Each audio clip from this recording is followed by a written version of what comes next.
doy la bienvenida a todas y a todos a esta que es la cuarta sesión de Intérpretes de lo Contemporáneo. Hoy día nos vamos a ocupar de Rosy Braidotti. El título de la presentación es Cartografías Poshumanas. Rosy Braidotti, como todos los autores anteriores, también ha sido traducida al castellano, en su caso por Gedisa ampliamente.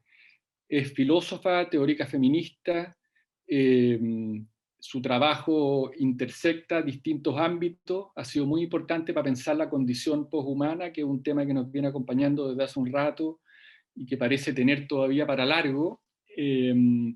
Va a presentar Soledad Belli. Gracias, Soledad, por aceptar. Soledad es psicóloga de profesión, máster en artes por la Anglia Ruskin University y doctora en educación por la Universidad Católica. En la misma es profesora de la Universidad de Chile y en la Católica también es investigadora del Centro de Desarrollo de Tecnologías de Inclusión y colaboradora del Centro de Estudios Avanzados sobre Justicia Educacional. Soledad, empieza cuando quieras. Vale. Muchas gracias, Manuel. Gracias por la invitación. Voy a compartir mi pantalla ahora.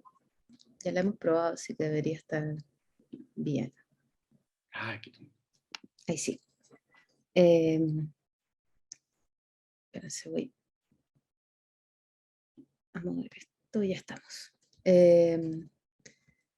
Ok, voy a presentar acerca de Rosy Braidotti. Como dijo Manuel, es una filósofa continental. Ella es profesora emérita de la Universidad de Utrecht de los Países Bajos, donde ha sido profesora desde 1988. En una charla le hacían burla diciendo que era una de las empleadas más confiables y más fieles de la institución. Nació en Italia, se mudó a Australia cuando era adolescente y estudió filosofía en Australia y luego hizo su doctorado en Francia. En Utrecht es una de las fundadoras de los estudios de género, en 1980 también, y entre otras cosas fundadoras de un centro para las humanidades de que fue directora desde 2007 y 2016. Su trabajo en estudios de género en Europa puede considerarse pionero. Ella es parte de una generación de mujeres que trabajó como para instalar los estudios de género en las instituciones universitarias. En el 91 fue una de las que inauguró NOIS, que es una red de estudios interdisciplinarios de género en Europa, y que surgió como un piloto de escuela de verano y todavía funciona como un piloto de escuela de verano. Es una de los miembros fundadores de un consorcio para los institutos de humanidades y universidades en Europa, que pretende hablar por las humanidades y desarrollar un lenguaje común para la posición de estos institutos en todas las universidades europeas. Se ha trabajado conjuntamente por estudios de género y por la institucionalización de las humanidades en forma un poco cohesionada en Europa. En la Universidad de Utrecht, la Facultad de Humanidades da una escuela de verano sobre poshumanismos, solo una semana, más o menos por agosto de cada año, pero igual hay que postular antes, y que ahora ha pasado a formato online, a distancia. Este año va a ser sobre metodologías, se llama The Posthuman Life of Methods, pero cada año tiene una temática distinta. Rosy Braidotti se retiró formalmente de la academia el 13 de junio de este año, con una charla que es como la charla de salida, como que cuando, que se llama Affirmative Ethics, We Are Rooted but We Flow. No la he podido encontrar online todavía, pero asumo que la van a subir pronto, en algún momento. Los amigos intelectuales del trabajo de Rosy Braidotti son Luz Irigaray, una feminista nacida en Bélgica, filósofa, psicóloga, psicolingüista, teórica cultural conocida por sus trabajos sobre el estatus de la mujer en el discurso de la filosofía occidental y de la teoría psicoanalista. Sus críticas al psicoanálisis le valió la expulsión de la Escuela Freudiana de París y de la comunidad lacaniana, en donde en ese momento estaba haciendo su segunda tesis de doctorado. Irigaray critica fuertemente las teorías, obviamente, freudianas, psicoanalíticas sobre la sexualidad, la concepción de la mujer como un ente pasivo. En general, ella puede ser definida como una feminista de la diferencia, y que una de las que argumenta a favor de la diferencia sexual entre hombres y mujeres, en contraste con feministas que argumentan a favor de un abolicionismo de género. Ella está a favor de una intensificación de esta diferencia sexual. En sus primeros libros, Braidotti usa el concepto de diferencia sexual de Irigaray para argumentar a favor de su propio concepto de subjetividad nomádica, pero no lo hace desde un esencialismo o desde teorías biológicas de la sexualidad, sino que lo hace desde otra perspectiva, que les voy a contar un poquito más adelante. pero Luz Irigaray es súper importante para Rossi Braidotti al comienzo de su producción. Gilles Deleuze y Michel Foucault fueron profesores de Rossi Braidotti mientras ella hizo su doctorado en Francia.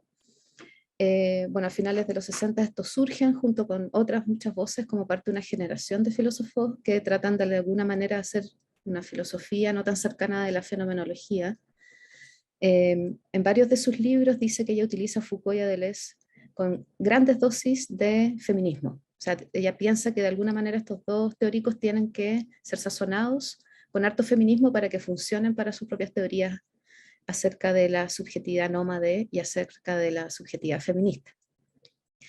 De Deleuze obviamente ocupa mucho de su obra, pero quizás una de las cosas que más utiliza, y aquí se relaciona con Irigaray, es que trabaja harto con el concepto de la diferencia de Deleuze.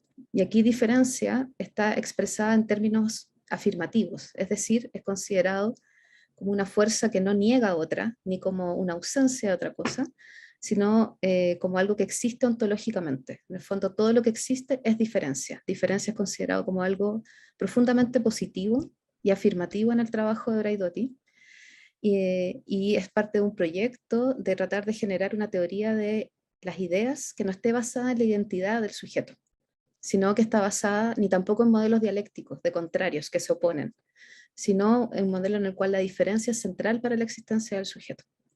Entonces ella encuentra un punto de encuentro entre Irigaray y Deleuze, particularmente en el sentido que ella dice que ambos están tratando de inventar a un sujeto como una entidad que está inmersa en procesos de cambio constante y en relaciones productivas con el poder, con el deseo, con el saber. Y ahí como que los trata de conectar de alguna manera en su trabajo filosófico. Y obviamente Michel Foucault lo refiere constantemente, particularmente por el tema de la subjetividad dividida, frágil y la producción de sujetos, es decir, cómo se llegan a producir sujetos particulares. Hay alguien más que también es un amigo intelectual de Rossi Braidotti, que aparece más en su trabajo sobre poshumanismo, que es Baruch Spinoza. Aparece, yo diría, mucho en sus charlas y más en su trabajo sobre la convergencia poshumana, y lo ocupa para hablar sobre el tema de la ética afirmativa. Voy a volver, obviamente, sobre estos filósofos y sobre su trabajo cuando hable de los conceptos. Rossi Braidotti misma define su trabajo intelectual o lo agrupa en tres grandes temáticas. Esto a modo de resumen un poco: subjetividad contemporánea, teorías feministas y convergencia poshumana. Braidotti es una de las filósofas de la tradición postestructuralista, pero ella defiende la subjetividad. Esto es importante porque, como saben, Foucault anunció la muerte del hombre, y Foucault y Braidotti también se posicionan dentro de una tradición de antihumanismo francés, que ha tratado siempre de descentrar al sujeto, por lo que defender la subjetividad tanto dentro del postestructuralismo como después del poshumanismo, yo creo que diferencia a Rossi Braidotti de otros pensadores. Su proyecto Subjetividad Contemporánea está alineado con la crítica de la filosofía continental al sujeto cartesiano. O sea, para la modernidad, indica Braidotti, involucra una crisis del sistema clásico de representación del sujeto, como que pensamos que el sujeto era unitario, racional, y este sistema clásico de sujeto, como entra en crisis, para ella eso es bacán. Es como lo mejor que le pudo pasar a la filosofía, es que el sujeto está en crisis. No lo ve como un momento de tristeza o de preocupación por el ser humano, sino que lo ve como un momento, como una oportunidad para grupos que históricamente han sido deprivados de un derecho a la autodeterminación. Particularmente, por ejemplo, dice, es un buen momento para las mujeres. Entonces su trabajo está como súper enfocado en no destruir al sujeto, como no hacerlo desaparecer, no matarlo, sino proponer una forma de sujeto o una existencia de sujeto o una idea de sujeto que haga justicia a los tiempos actuales en los cuales estamos viviendo, es decir, que pueda responder teóricamente a conceptos como cambio, transformación, transiciones, creatividad. Y esto lo hace a propósito para evitar caer en ideas muy nostálgicas acerca del humano o en ideas muy nihilistas y muy pesimistas acerca del humano. O sea, ella a propósito trata de ofrecer herramientas conceptuales y teóricas para pensarnos en estos momentos de crisis. La segunda temática, que no son temáticas separadas, están todas como juntas, son teorías feministas, y en esto ella ha hecho un trabajo en poder ubicar los feminismos en el postestructuralismo primero, y luego en el poshumanismo. Para pensadoras feministas la pregunta por el sujeto también es súper central, porque siempre ha habido mucho trabajo feminista como para descentrar estas ideas filosóficas o psicoanalistas del sujeto como sexuado o generizado exclusivamente masculino. Y aquí Irigaray aparece fuertemente en su trabajo por ser una feminista de la diferencia, y ella estaba muy opuesta en eliminar el sujeto, como que no quería que el sujeto muriera, porque es una posición que las mujeres nunca habían podido ocupar. Y estaba mucho más a favor de una cultura de sujetos fuertemente sexuados o generizados. Y este es un argumento que Braidotti replica en sus primeros libros, pero que lo replica de una manera, al mezclar como teoría de la diferencia, lo replica de una manera diferente Irigaray. Estos dos temas, entonces, subjetividad y teoría feminista, aparecen fuertemente en las primeras obras de Rossi, y luego, más tarde, se mueve hacia la convergencia poshumana, que yo diría que aparece un poco más desde el 2013, desde que salió lo poshumano en adelante en sus trabajos. De ahí los marcos teóricos son mucho más radicales, vitalistas, materialistas, que los de esta primera tanda, pero yo diría que igual es una transición agradable.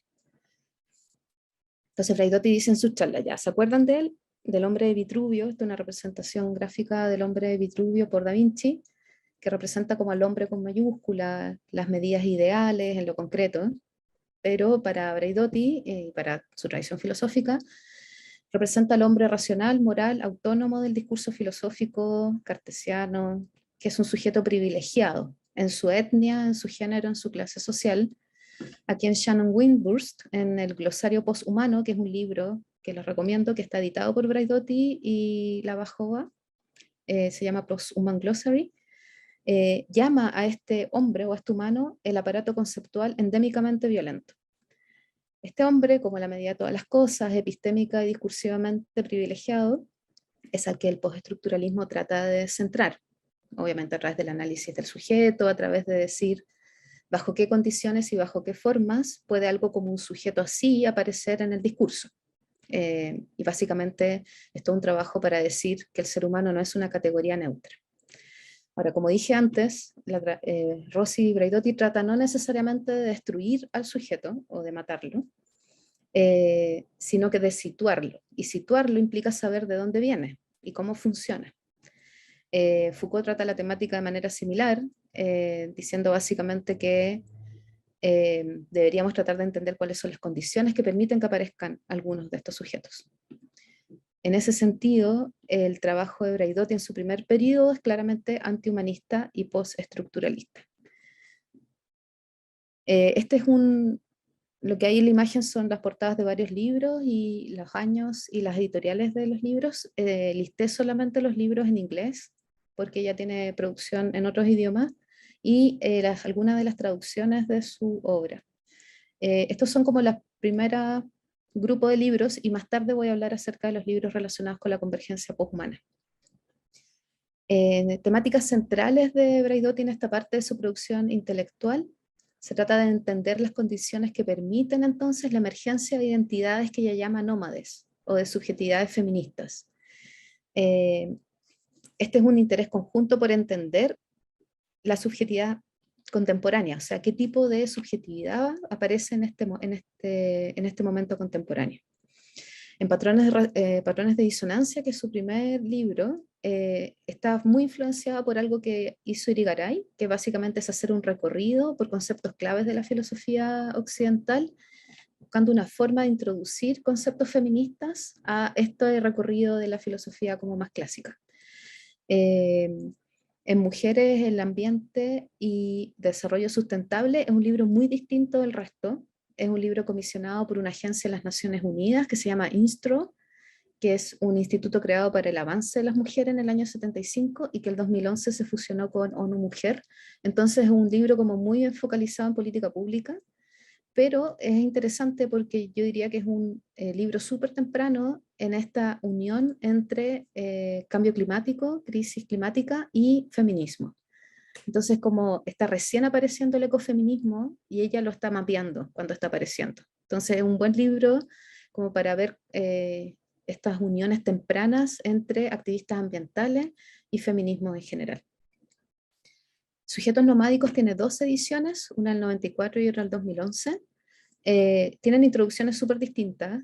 La edición del 94 habla un poco acerca más de subjetividad feminista, mientras que la del 2011 incorpora mucho más temáticas como cartografías y figuraciones, como que trata de dar una perspectiva política mucho más amplia, a mi gusto, que la del 94. Esta tiene una traducción al español, Sujetos Nómades, del 2000 por Paidós, entonces tiene la introducción del 94, ese libro. Y Metamorfosis es un libro que a mí me gusta harto, porque ahí básicamente presenta, yo diría, como más herramientas analíticas y metodológicas para poder trabajar algunos de sus conceptos filosóficos, que fue traducido en 2005 por Akal Ediciones. Y Feminismo, Diferencia Sexual y Subjetividad Nómade es una traducción editada por Amalia Fischer, de varios de sus artículos en inglés, o varios de sus reportes en inglés, de Rosy Braidotti, y que los junta en un libro en español. Entonces este no tiene un equivalente como libro en inglés o en otro idioma.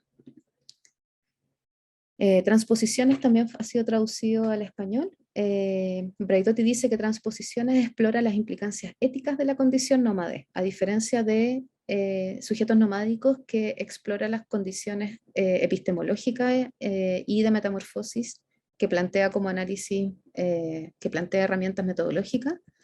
Transposiciones se centra como en los problemas éticos de tener esta figuración.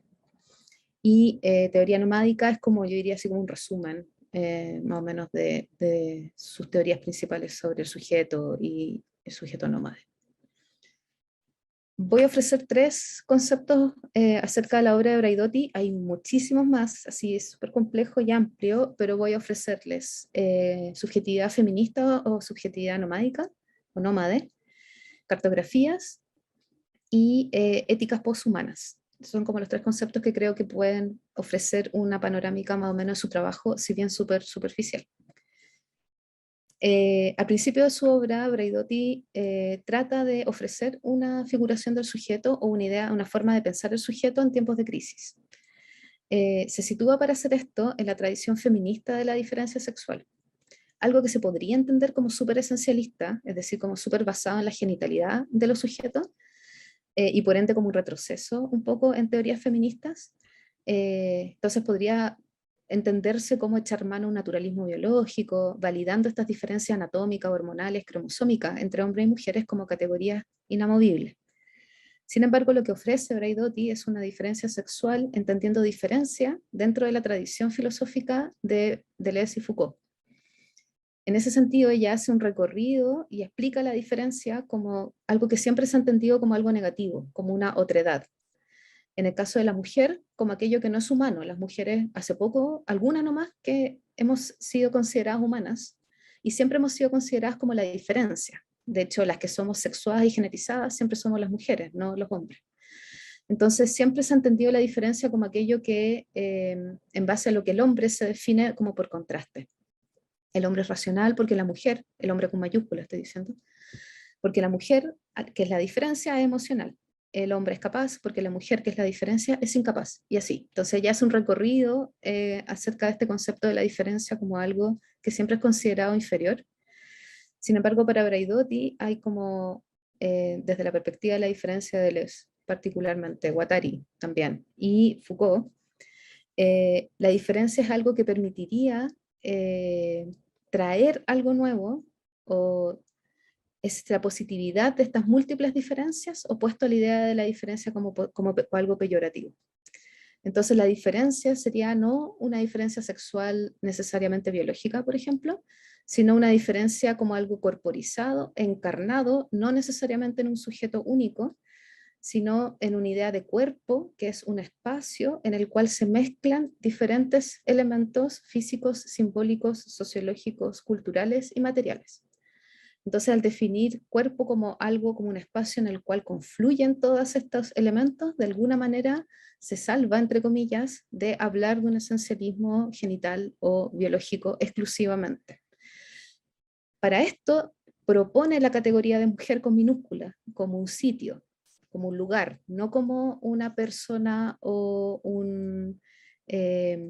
una esencia monolítica definida de una vez y para siempre, sino justamente ofrece una idea de mujer con minúscula como un sitio donde se juntan y se mezclan experiencias potencialmente contradictorias, múltiples y complejas. Mujer con mayúscula, en cambio, sería una categoría de estudio del feminismo. Ya dice, los feministas deberíamos estudiar la mujer con mayúscula. ¿Y qué es la mujer con mayúscula? Es la visión dominante de la subjetividad femenina. Como lo que el patriarcado ha dicho que las mujeres somos y hacemos. Pero también, no solo es eso, sino que también es la mujer como del feminismo liberal, que acepta sin cuestionarse los mismos valores materiales y simbólicos del grupo dominante, que solo busca su propia emancipación y su propia igualdad, que busca ser integrada a la fuerza productiva, sin en el fondo considerar desarmar cuáles son los patrones de dominación, sino que está feliz con que ahora tenga, por ejemplo, los mismos derechos que los hombres sin considerar como a los otros que por esa misma aceptación de derechos son nuevamente eliminados y dejados de lado. Ahora, en Metamorfosis cambia esta idea de mujer, que es como bastante como feminismo interseccional, yo diría, pero en Metamorfosis aparece otra definición de mujer que es la que está abajo a la izquierda y que es un sujeto en construcción, mutante, lo otro de lo otro, un sujeto encarnado posmujer transmutado en una morfología femenina que ha experimentado una metamorfosis esencial. O sea, yo diría que sale un poco de los marcos más interseccionales del feminismo y se mete mucho más en marcos vitalistas, materialistas, para hablar de la mujer como algo que ya no podemos definir. Y el sujeto del feminismo como algo que nunca va a ser considerado como una mujeridad que pueda esencializarse. También define nómade no solo como esta conjunción de diferentes fuerzas, sino que también como una forma de pensamiento. Y ocupa nomádico como una forma de pensar o una conciencia crítica que resiste a sentarse en un solo modo de pensamiento y de conducta.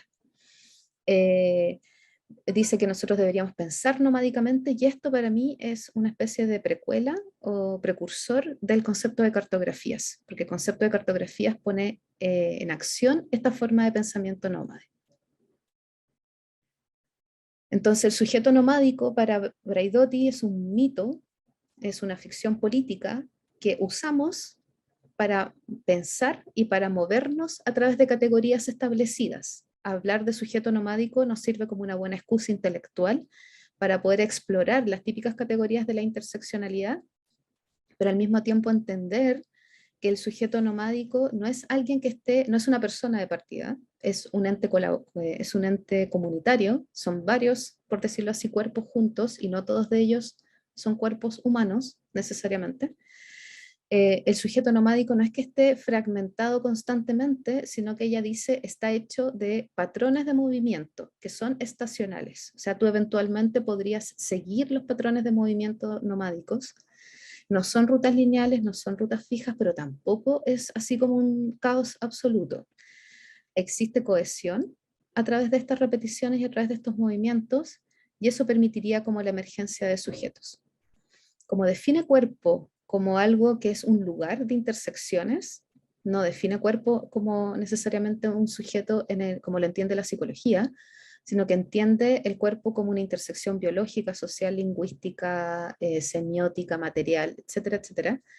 El cuerpo aquí permite justamente movilizarse, o sea, permite que hayan estas diferentes como estaciones o diferentes movimientos estacionales.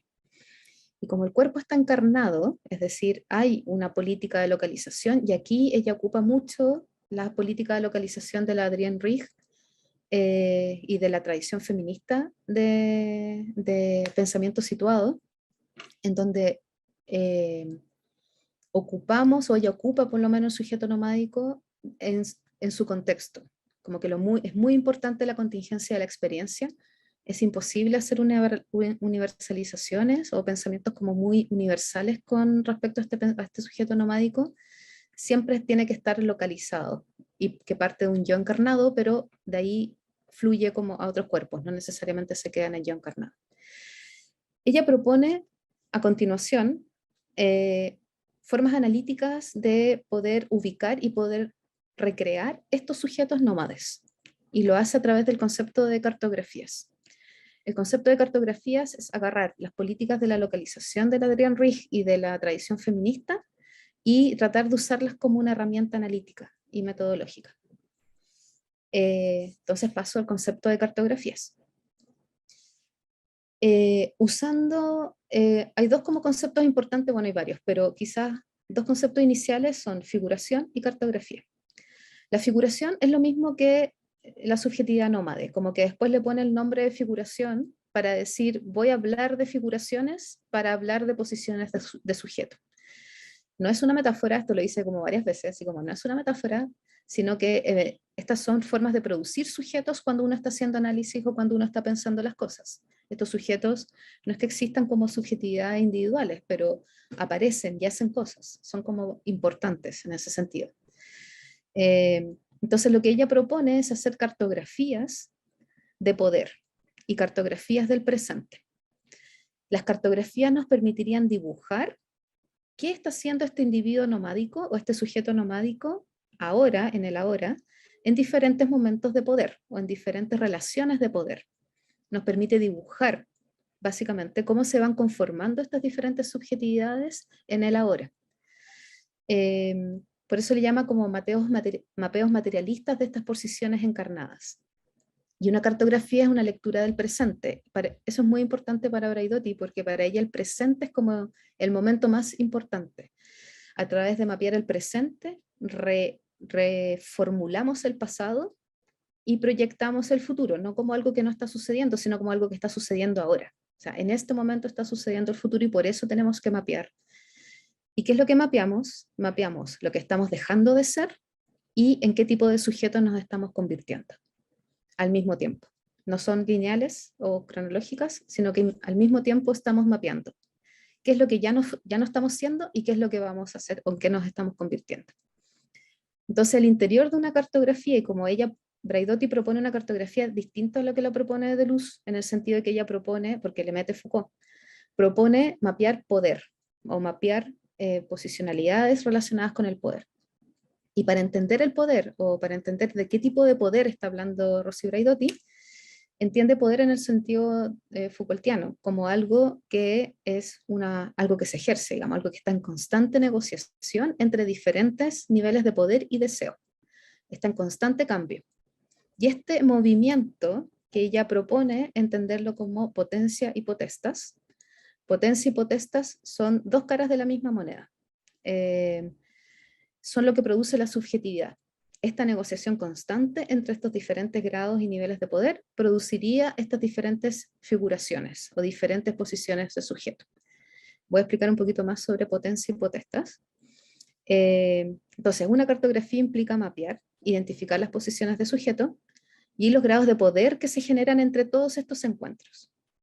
Las cartografías entonces nos mostrarían todo el grado de potencialidades posibles que pueden existir en las relaciones. Y el poder, ella ofrece como estas formas de operación del poder, como potencia y como potestas. Potencia sería todo aquello que, yo siempre lo doy vuelta, pero bueno, quizás todavía ahí estoy mal yo, pero ahí lo podemos ver. Potencia es todo aquello que de alguna manera ejerce poder y entrampa nuestra capacidad para poder relacionarnos y hacer conexiones con otros. Es el poder usado para estancar, para impedir que otros hagan aquello de lo que son capaces. Y aquí Braidotti ocupa fuertemente Spinoza y lo que un cuerpo puede hacer y la idea de las relaciones que aumentan o disminuyen nuestra capacidad para actuar. La otra forma de poder lo que hace es aumentar nuestra capacidad de generar conexiones con otros. Aumenta la capacidad de un cuerpo, ya sea humano o no humano, para poder actuar. Y a mí me costó entenderlo hasta que vi el abecedario de Gilles Deleuze. El abecedario es un programa televisado en el cual Claire Barnett, que es una de sus estudiantes, entrevista a Deleuze con un concepto por cada letra del abecedario. Y ahí él habla de poder como en acción, como poder en acción. Y habla de estos diferenciales de poder. Por ejemplo, indica que la tristeza es una forma de poder ejercido sobre uno en el cual estamos en un nivel bajo de poder. Por ejemplo, un microfascismo es como una tristeza opaca, dice él, como una disminución de nuestra capacidad de actuar. Y luego habla del goce, del yoy, como la realización de un poder en acción. ¿Y cómo define yoy? Lo define como una conquista, pero no la conquista entendida como la esclavitud o como la dominancia sobre otros, sino como cuando uno pinta y conquista el color, como cuando uno está haciendo una línea y conquista la línea y entiende. Ese es como el nivel alto de poder, o sea, sería como felicidad o goce, un nivel alto en la relación de poder porque permitiría expandir nuestras capacidades. Entonces, entre estas relaciones de poder que son diferenciales y hay un montón de posibilidades entre medio y no son dialécticas, sino que son como lo mismo con diferentes relacionalidades, se generan estas distintas diversidades y sujetos nómades. Ahora, ¿quiénes deberían hacer cartografías? ¿Quiénes deberían mostrar cómo estas diferenciales de poder? Son las humanidades, dice Braidotti. Las humanidades tienen que ser las que nos permitan indagar en los sujetos que nos estamos convirtiendo. Convencionalmente esto sería una mala idea porque las humanidades han estado muy preocupadas acerca de erigir monumentos al hombre con mayúscula y estudiarlos y llamarle a eso humanidades, pero dice que por lo mismo representa una oportunidad para las humanidades en sí. Ahora, nada de esto sería poshumano si es que no le metemos la ética poshumana, que es el último concepto que quiero presentar.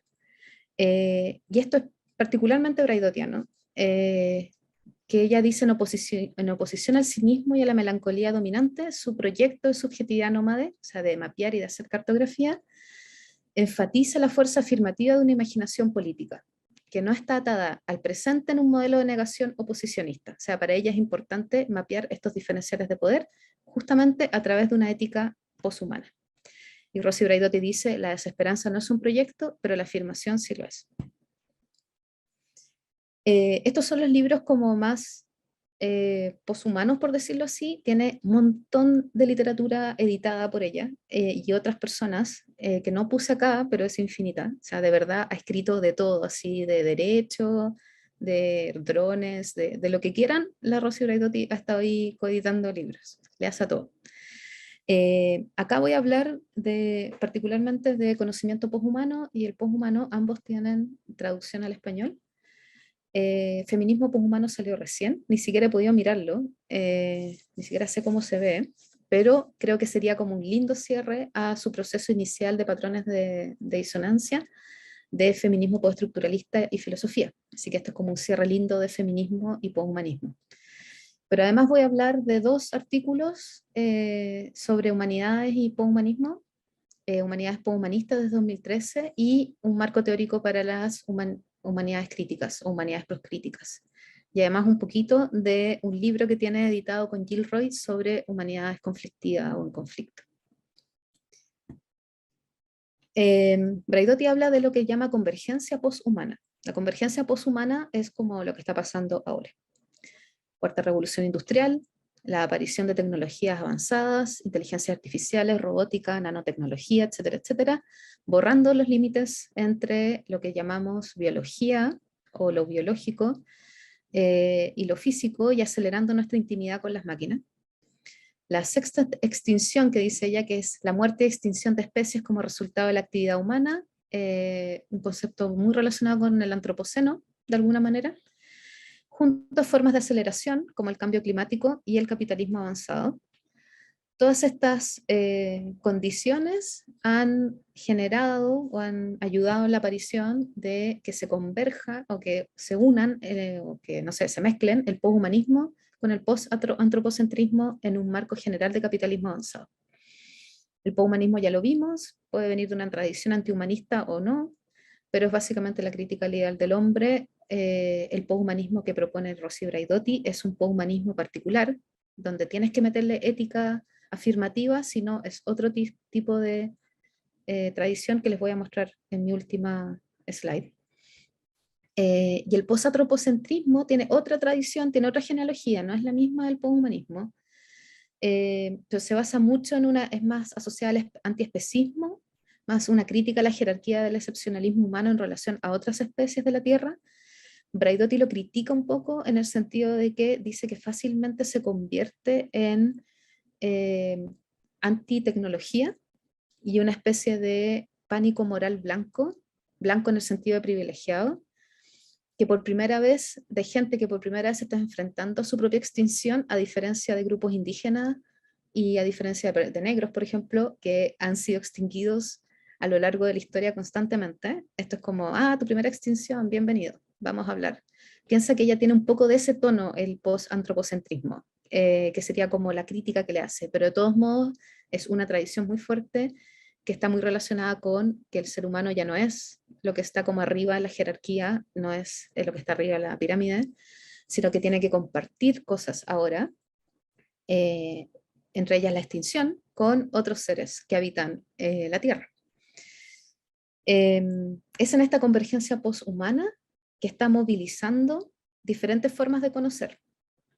Estas diferentes formas de conocer, ella, la Rosy Braidotti, las clasifica como conocimiento poshumano. Y dentro de este conocimiento poshumano propone la existencia de poshumanidades críticas.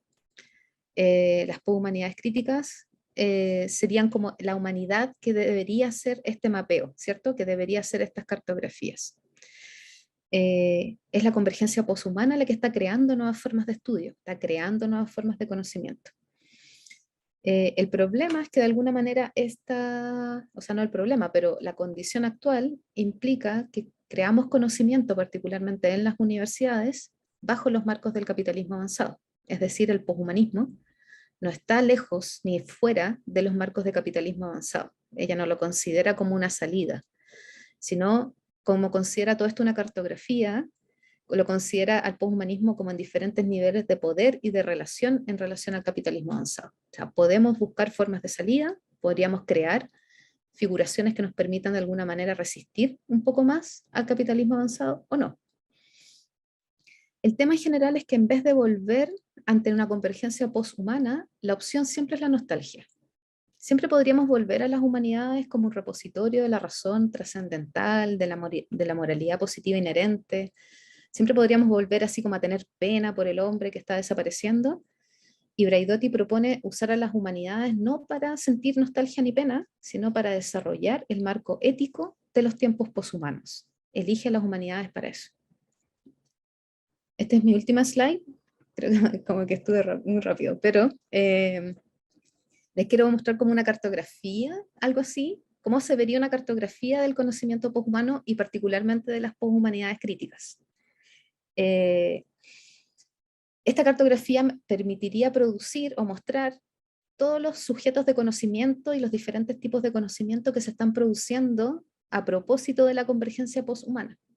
Nuevos campos de conocimiento interdisciplinario, transdisciplinario, es decir, una cartografía para entender en qué sujetos nos estamos convirtiendo.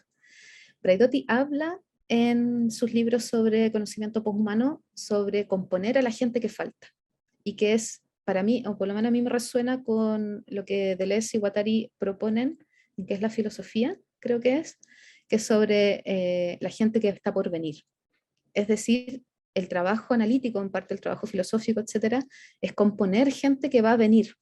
Braidotti le llama gente que falta, es un poco distinto, porque la gente que falta es la gente que nunca ha sido llamada a producir conocimiento, y que las poshumanidades críticas tendrían que llamar, tendrían que generar esta comunidad de gente que falta. Entonces, el capitalismo cognitivo, como parte del capitalismo avanzado, es una fuerza de captura, un aparato de captura particularmente importante en esta cartografía de las poshumanidades críticas. Cada nuevo conocimiento que surge, cada espacio trans o interdisciplinario que se cree por la convergencia poshumana, está en riesgo de ser capturado inmediatamente por el capitalismo cognitivo. Un ejemplo que Braidotti habla mucho es, por ejemplo, el transhumanismo. El transhumanismo es una vertiente de conocimiento poshumano que está enfocado en mejorar las capacidades de los seres humanos. Considera que el cerebro humano en particular está muy en desventaja con las nuevas tecnologías, con las inteligencias artificiales que hemos creado, y que necesita ser mejorado para poder estar como al mismo nivel. Entonces buscan maneras de mejorar el cuerpo humano para que esté al mismo nivel o mejor que ciertas máquinas que actualmente existen. El conocimiento transhumano tiene una alta capacidad o probabilidad de ser capturado por el capitalismo cognitivo y de ser utilizado como una forma de aceleracionismo Es decir, meterle más plata, meterle más recursos para, en vez de generar mundos más justos, justamente abrir la brecha o extender aún más o hacer más profunda la brecha entre grupos privilegiados que van a poder acceder a estas mejoras y aquellos que no van a poder acceder a estas mejoras. Entonces ahí hay un potencial de captura. Habría como un nivel de poder, digamos, o sea, sí podría haber un nivel de entrampamiento ahí, un riesgo de entrampamiento. Hay otra figuración que ella dice que surge por la convergencia poshumana que le llama "estamos todos juntos en esto". De hecho, tiene un artículo a propósito del COVID del 2020 que se llama "Estamos todos juntos en esto, pero no somos lo mismo", en donde dice, producto de las crisis constantes ya, a las cuales no diría que estamos acostumbrados, pero que hemos estado viviendo, ha surgido una idea de humano como una panhumanidad, como una humanidad completa que está toda junta, se une en forma solidaria en contra de una adversidad o en contra de un problema, un poco como cuando acá hay un terremoto y decimos todos los chilenos nos unimos. Entonces eso borra las diferencias, ¿cachai? Como que hace toda una chilenidad junta que básicamente borra todos nuestros problemas y nuestras diferencias y nos pone en contra de la adversidad como si fuéramos uno solo. Pero ella dice, nunca somos uno solo. O sea, el riesgo de esa figuración es que justamente pareciera que no hay diferencias entre nosotros, que todos hemos estado como bajo la misma adversidad. Este ensamblaje como de gente pan unitaria es súper usada, dice, por discursos asociados con catolicismo, pero también las Naciones Unidas, que ocupa mucho como esta idea o esta figuración de un ser humano como único, como estamos todos con el mismo problema, pero en realidad no. En realidad hay gente, nunca, las adversidades nunca nos van a poder igualar, al contrario, sino que hacen más evidentes las desigualdades que hay. Otros tipos de conocimiento poshumano son el realismo especulativo, que ella le llama los chicos, los chiquillos, porque son puros hombres filósofos que no están para nada interesados en la subjetividad, están interesados en formas de racionalidad que son inhumanas, y las ontologías orientadas a objeto, que también son como, para mí, están súper casadas o relacionadas con el realismo especulativo. Está sonando el celular. Entonces, posibilidades de captura de estos diferentes conocimientos poshumanos es diferencial, son diferenciales de poder, tienen diferentes probabilidades de ser capturadas. Ahora, ella también mapea una primera generación de lo que le llama estudios, que son antiguos, son los estudios de los 90, donde ella viene, los estudios de género, los estudios queer, los estudios postcoloniales, los estudios subalternos, y le da como risa decir que alguna vez tuvimos estudios de televisión, como que lo encuentra tierno, como alguna vez le llamamos estudios de televisión, que luego mutó a estudios de medios, y ahora está totalmente indefinible en otras categorías que han sido absorbidas, entre ellas la humanidad. La segunda generación de estudios son mucho más complejas e interdisciplinarias o intradisciplinarias, y aquí menciona varias donde las humanidades han hecho justamente cruces. Las humanidades médicas, las biohumanidades, las humanidades ambientales, azul y verde, azul, agua, océanos, las verdes, bosques, etc. Humanidades digitales, humanidades cívicas, humanidades globales, y si ven sus charlas del último tiempo, tiene millones más, así tiene chorrera de humanidades y le da un poco de risa mapearlas todas. Y todas estas humanidades, de alguna manera, por ejemplo, dice, hay dos pilares ahora actualmente en las humanidades. Están las humanidades ambientales y las humanidades médicas, o las humanidades digitales, perdón, y las humanidades médicas, esos dos pilares. Sin embargo, las humanidades médicas, ellas la consideran una captura del nombre humanidades, pero que en realidad utiliza metodologías de la ingeniería o de Big Data, sin necesariamente tomar mucho de la lógica de las humanidades en su interior. Sin embargo, son estos grupos los que ella dice se ganan los fondos. Entonces también tiene como una pica ahí con que los grandes fondos europeos se los dan justamente a estos individuos, o a los transhumanistas, o a grupos que básicamente no están haciendo el trabajo de las humanidades de producir este sujeto o de producir conocimiento necesariamente poshumano, sino con una alta capacidad, un alto potencial de captura. Cosas que se escapan un poco a la captura de poder, que tienen como muchas más posibilidades de generar ideaciones alternativas, son las zontologías, conceptos que mezclan cosas que uno como que muchas veces lo encuentra así como muy raro. Formas de mezclar, por ejemplo, humanimales de Alaimo, naturaleza-culturas, que luego se convierte en media naturalezas, que son conceptos e ideas que tratan de de desdibujar los límites tradicionales, por ejemplo, entre naturaleza y cultura, entre tecnología y biología, que tratan justamente de crear como nuevos espacios, prácticas transmediales.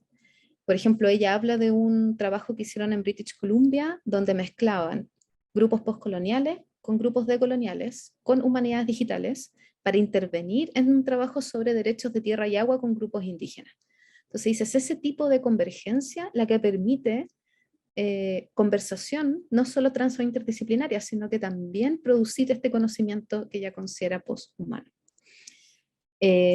Por último, todo esto no sería poshumanista si no estuviese de alguna manera envuelto por una ética poshumana afirmativa. Y esta ética poshumana afirmativa es que para ella la subjetividad importa, por razones políticas. E importa porque ella cree en el presente. Es una invitación ahora a comprometerse y a conectarse y a ver qué se produce, en qué nos transformamos cuando nos involucramos en las cartografías.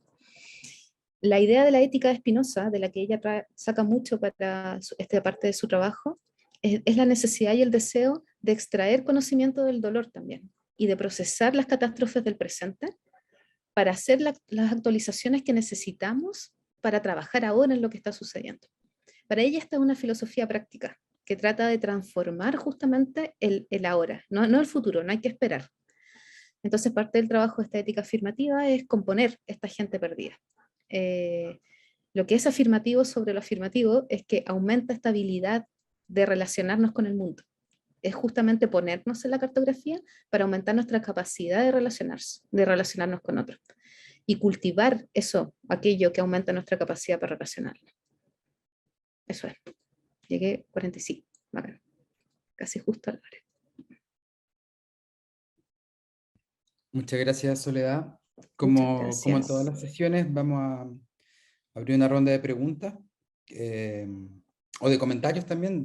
Soledad no solo explicó esos tres conceptos centrales, tres ideas centrales, y que también hizo una especie de mapeo al principio sobre de dónde viene y qué hace. Entonces, creo que pueden salir varias cosas. Y como otras veces también, pueden bien escribir en el chat la pregunta y la leemos, o bien levantar su mano virtualmente o siempre virtualmente, pero físicamente o con el botón, y yo les doy la palabra o se la toman, como funciona. O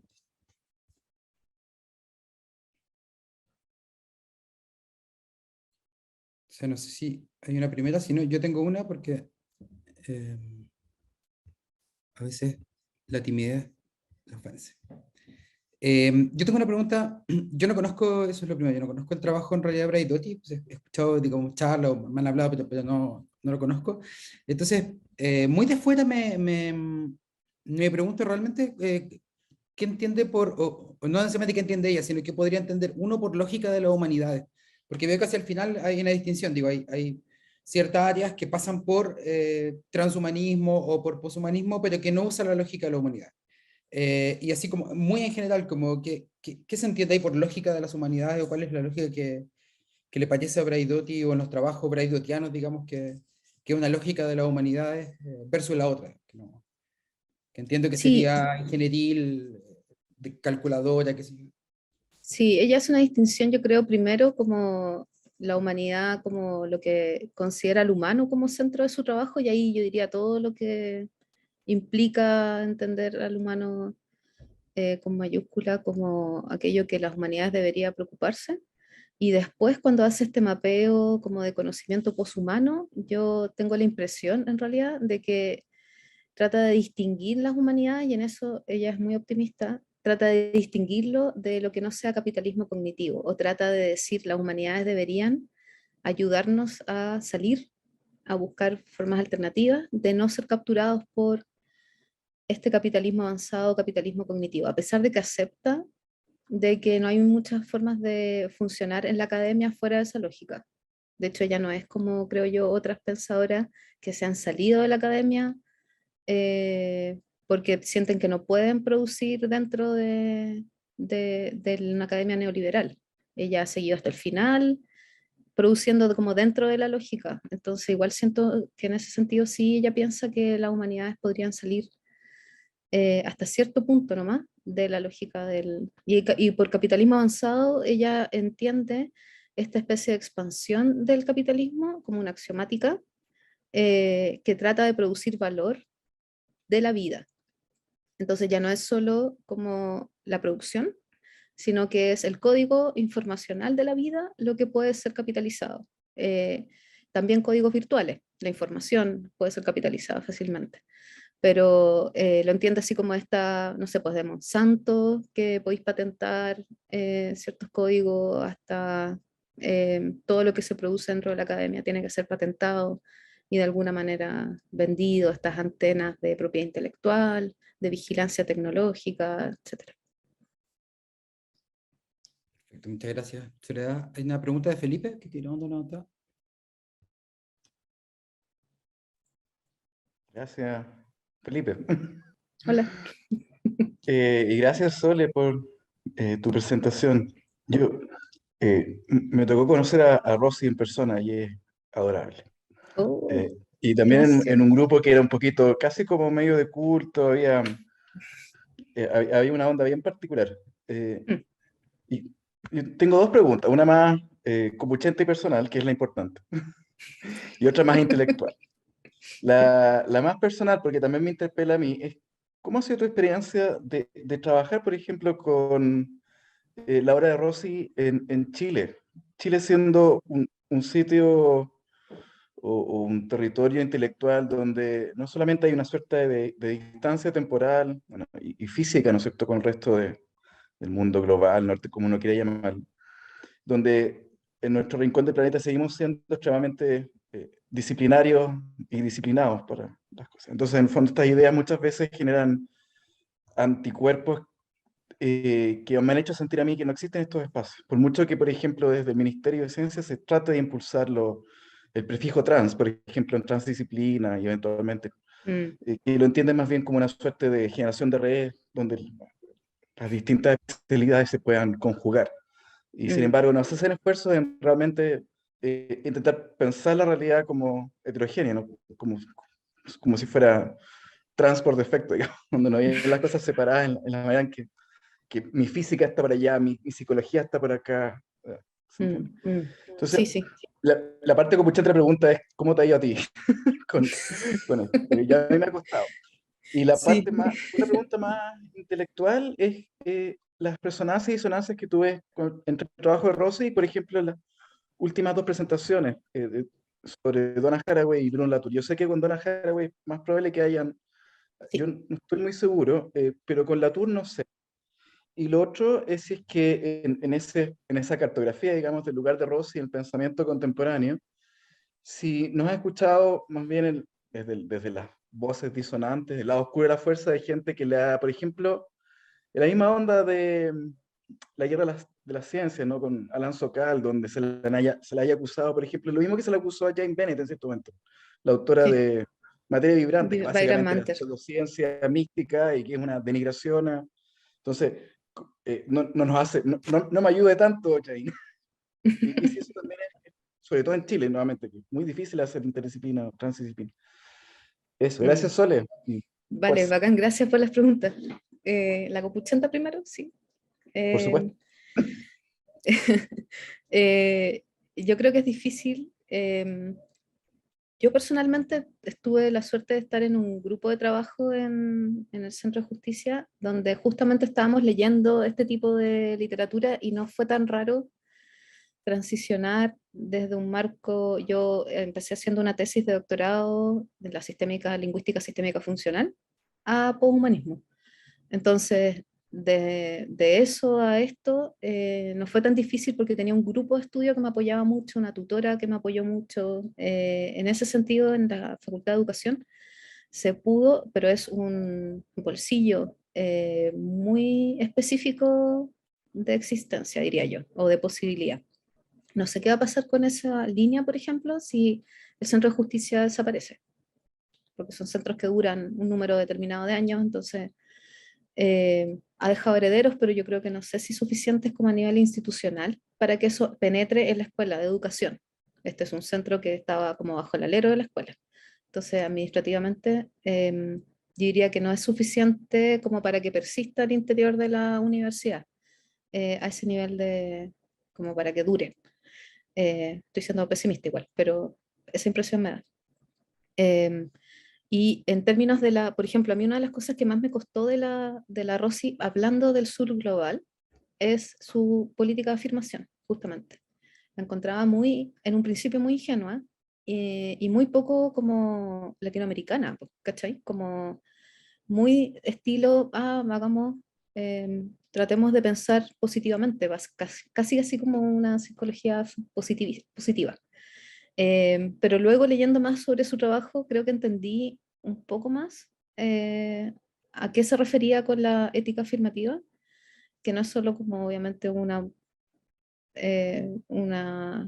no sé, un estado mental, no es como solamente que tenga que tener buena onda o que pensar en términos positivos, pero creo que institucionalmente es algo muy difícil de implementar.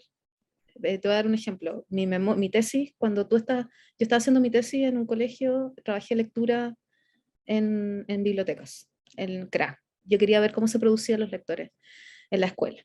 Y tuve varios encuentros con varios niños leyendo varias cosas y padres y etcétera, etcétera. Y en un momento la metodología de mi tesis no fue suficiente para dar cuenta de las cosas que yo estaba encontrando. Eso de alguna manera empezó a generar esta inquietud por unas metodologías más poshumanistas y que mi tesis dejara de ser tan basada en el discurso, etcétera, etcétera.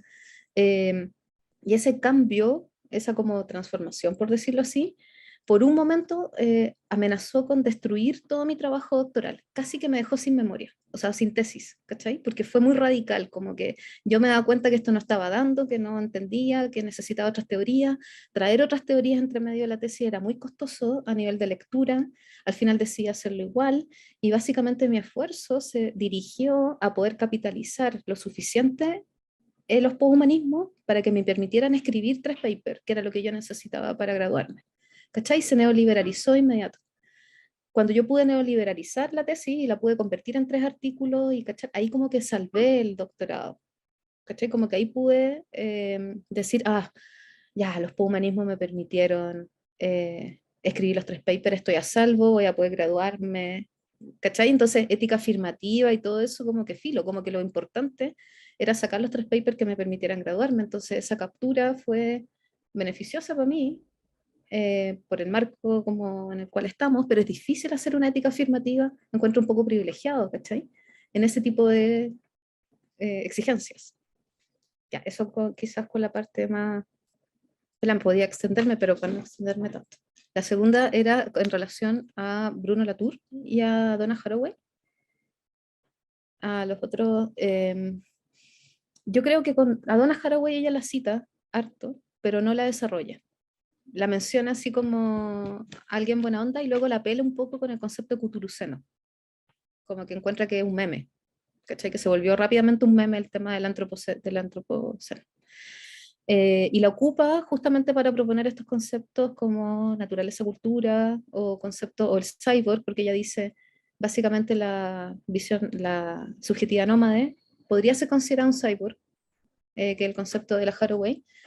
Otras pensadoras también han propuesto formas alternativas de pensar la subjetividad feminista, entre ellas Haraway, pero lo que yo propongo es como mucho más basado en toma los materialismos y los vitalismos básicos que también lo toma la Donna Haraway, pero la mía, dice ella, está mucho más enraizada y mucho más corporizada. Nunca desarrolla esa distinción, lo que yo sepa, pero sí creo que la considera como una amiga feminista que habla de cosas un poco extrañas, o sea, que ya ha tratado de hacer estas subjetividades nómades. Y Latour no tiene, yo creo que no tiene ninguna onda con Latour, personalmente. La teoría de ensamblaje de Latour o cómo Latour toma la teoría de Lesiana es distinta a la idea de subjetividad que propone la Braidotti. Y de hecho la Braidotti creo que se diferencia a propósito de desagregar demasiado al individuo en redes, a pesar de que hablan también de teorías relacionales y ontologías planas de alguna manera. La ontología de la Braidotti yo creo que no es plana.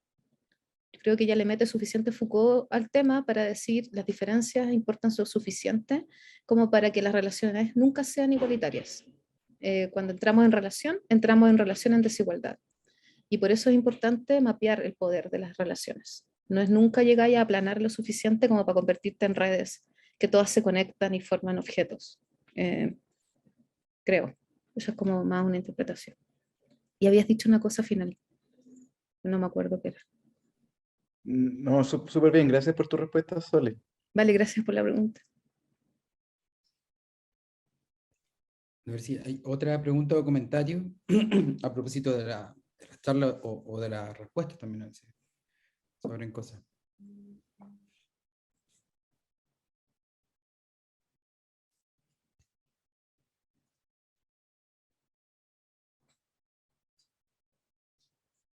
Tengo puesta la calefacción a full y estoy muriendo de calor. Esperen un poquito, voy a apagarla. Ahí sí.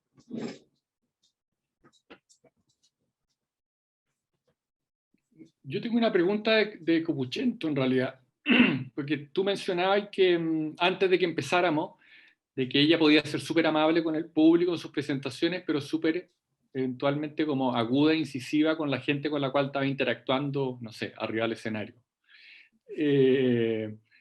Y entonces ella tiene, digamos, está escribiendo a favor de, pero también en contra de. ¿Cuáles son como las cosas a las cuales se opone? Me queda claro que el transhumanismo, por el tema como de poder ser cooptado por el capitalismo cognitivo, Sí.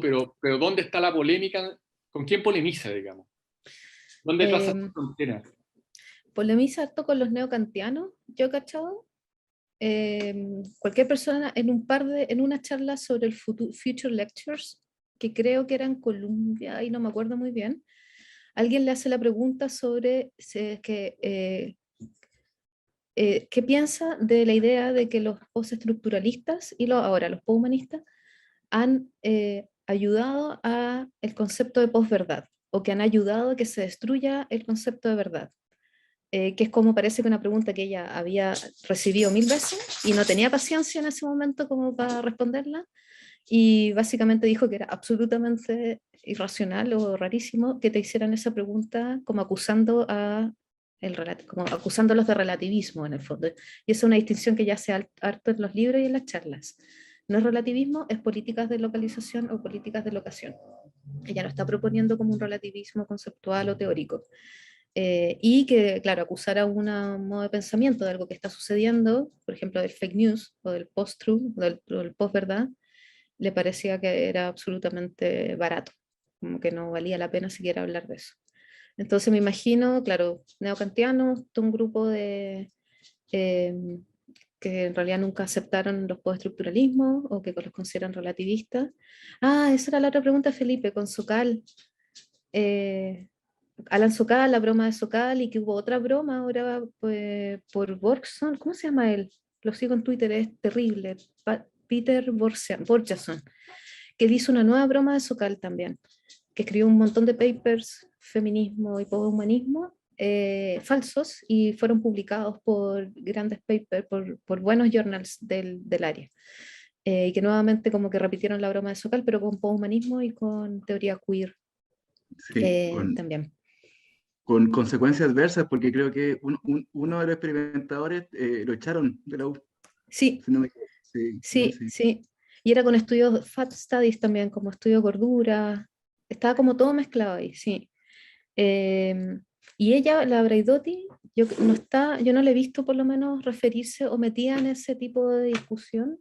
Creo que en parte es porque su postura es mucho más Foucaultiana, no tan vitalista en ese sentido. Ya no tiene, por ejemplo, estuvo hace un tiempo la discusión sobre un paper que hablaba de que el aire, no sé si lo vieron, que el aire en Hong Kong, me parece, estaba vivo, que tenía agencia, y todos se rieron mucho del paper, a pesar de que es un argumento súper posible de afirmar desde las perspectivas no materialistas, pero a ella no la he visto como tan en ese espectro de los poshumanismos y nuevos materialismos.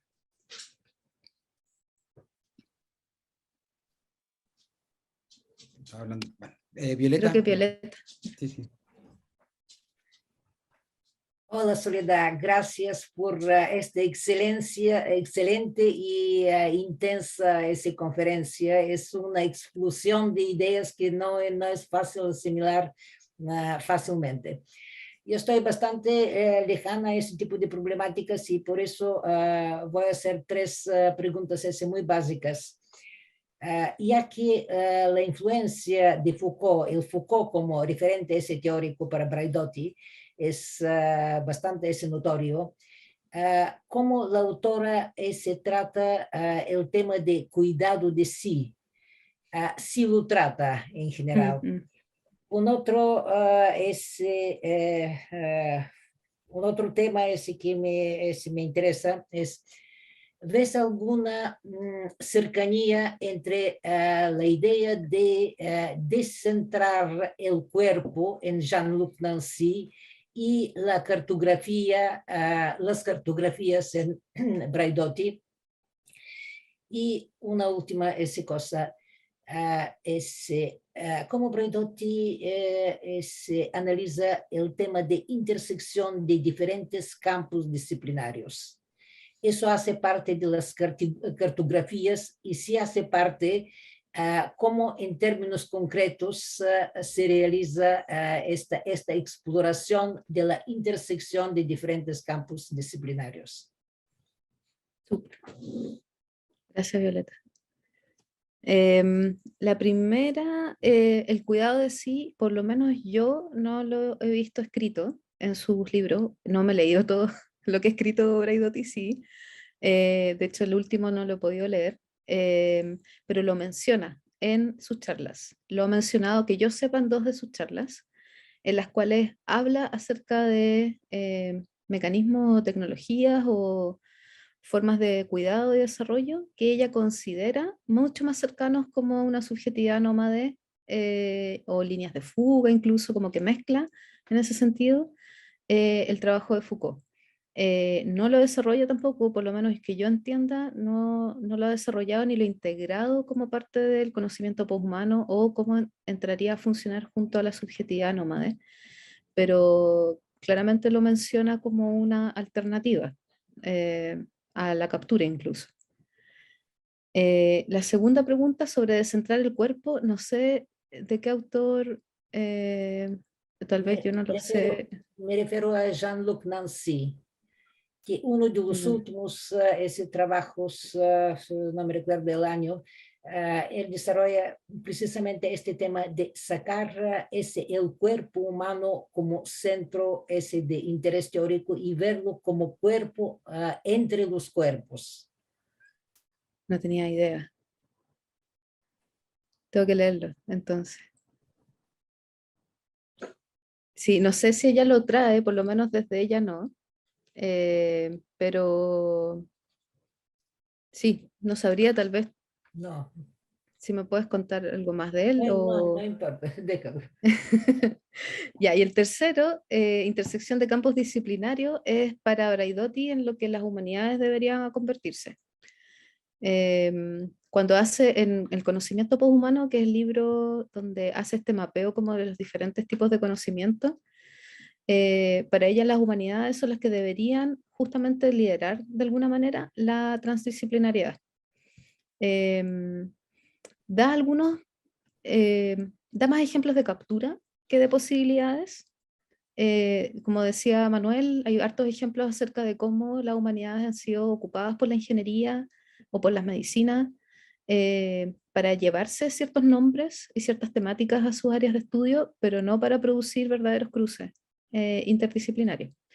Ella piensa que debería, por ejemplo, un lugar transdisciplinario que ella encuentra interesante es la ecocrítica, como que nace de estudios literarios y que luego se mezcla con teorías feministas y con teorías asociadas al ambiente, y que logran crear como este campo de estudios de ecocrítica, básicamente.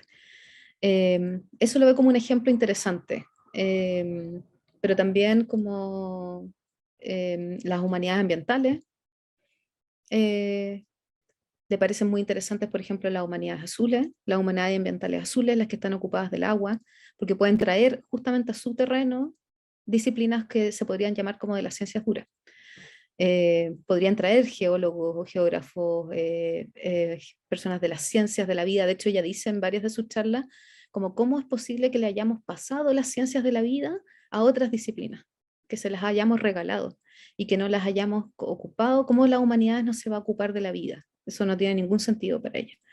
Entonces, cree que además, como que más que las disciplinas, la construcción de los estudios, que en la primera generación fueron los estudios de género postcoloniales, son la conformación de los estudios lo que permitiría esta transdisciplinariedad, pero tiene mucha fe en la humanidad en ese sentido. Gracias, Soledad. Gracias. Gracias. ¿Hay otra pregunta, otro comentario que quieran hacer, aprovechando que nos queda todavía un par de minutos? Hugo, me parece que tiene la mano levantada, sí. Sí, bueno, gracias por la presentación. En realidad no conocía a esta autora y me quedé con ganas de irme a comprarlo todo casi. Están súper agotados los libros en español, sí. En inglés. Sí, ya, ok. Porque es parte de lo que está cruzando con muchas de las cosas que tengo en la cabeza. Pero mi pregunta es súper puntual porque es de mi área, ¿no? Yo soy médico, no soy de ciencias sociales de pregrado. Entonces, ¿qué está entendiendo ella por humanidades médicas? Porque me dio la impresión, como tú lo mencionaste en la última cartografía de ella, que está usando el concepto como en la idea de como en esta idea de mejora. En eso está pensando, ¿no? O sea, en las tecnologías de mejora biomédica, ¿en eso está pensando? Porque al menos acá en Chile, cuando se habla de humanidades médicas, en general en las carreras es otra cosa totalmente distinta, entonces ahí me tendría a confundir. Me dio la impresión de que estaba trabajando más eso, ¿no? No, en humanidades médicas es como un área interdisciplina que mezcla, por ejemplo, cuidado o temas relacionados con la salud y literatura, no sé, pues Ya, como drama, se entiende antes, sí, sí, sí, medicina narrativa, ciertas corrientes de la película, bioética, ya, estaba pensando. sí, Ok, sí, sí, sí, sí. ya, ya. No, la mejora es con Pero la los segunda parte transhumanistas. aborda eso, ¿no? Como esa crítica a las tecnologías de mejoramiento corporal, Sí, ¿no? sí, Ya, con los pero no transhumanismos. ya, Claro, con ya. los transhumanismos está la crítica como a la mejora, o a la idea de que los humanos tienen que ser más rápidos, más fuertes, más todo, como la canción de Daft Punk.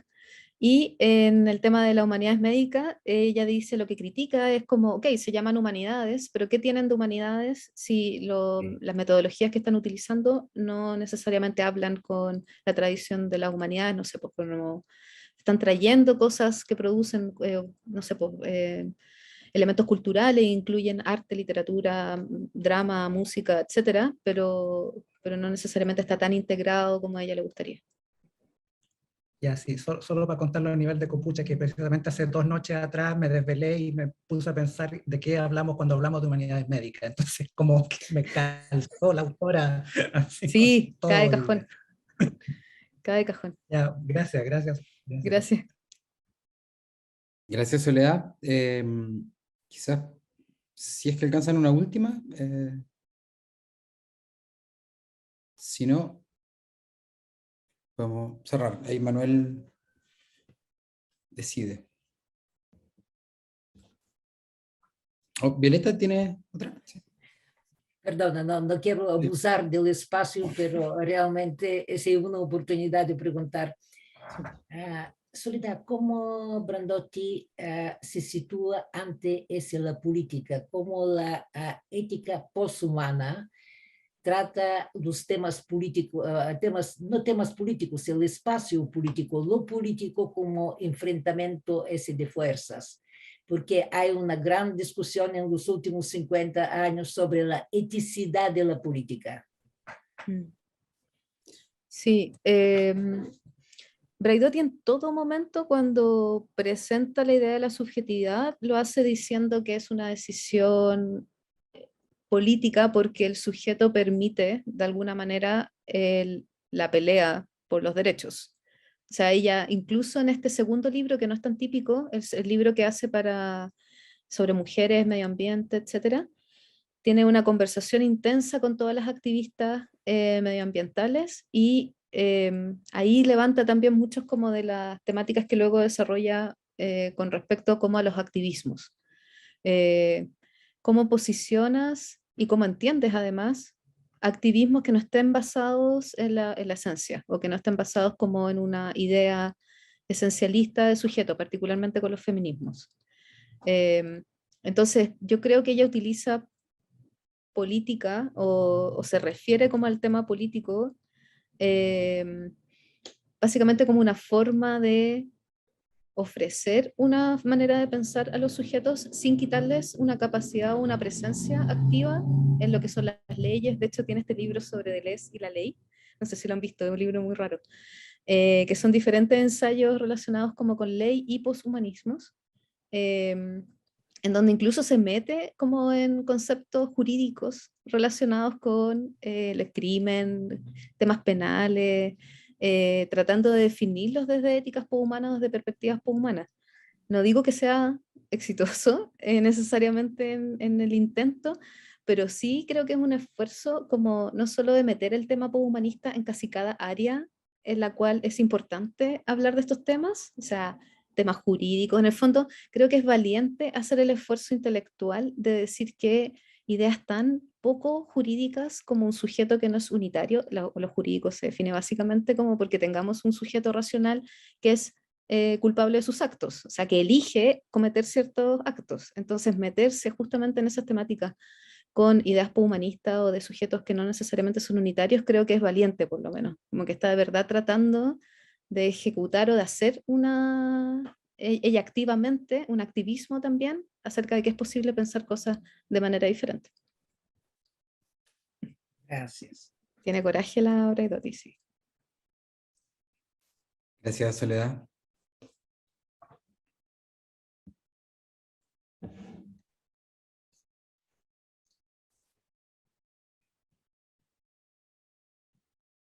¿Nadie Bueno, más? si no hay, sí, eso, si no hay más preguntas. Sí. Bueno, gracias Soledad de nuevo por la presentación, aunque dijiste que ibas a tomar solo algunos de los temas, yo creo que fue súper esclarecedora respecto como a la propuesta intelectual de Braidotti, que bueno, ha tenido su variación en el tiempo, pero parece ser bien consistente también a través de los años. La próxima semana nos toca hablar de David Harvey, que es profesor de antropología y ha sido muy influyente en términos en el ámbito de la geografía a la hora de entender el capitalismo contemporáneo, un gran lector, digamos, de Marx, que viene ya un buen número de décadas, digamos, haciendo la diferencia como intelectual crítico. La presentación va a estar a cargo de Martín Arboleda, que es profesor de la Escuela de Sociología de la UEP, ya ha participado en otras actividades del centro. Así es que ojalá podamos vernos la próxima semana. Muchas gracias, Manuel, por invitarme. Gracias a ti. Chao. Gracias por invitarme. Gracias. Cuídense. Gracias a todos por las preguntas. Que les vaya bien. Chao. Chao.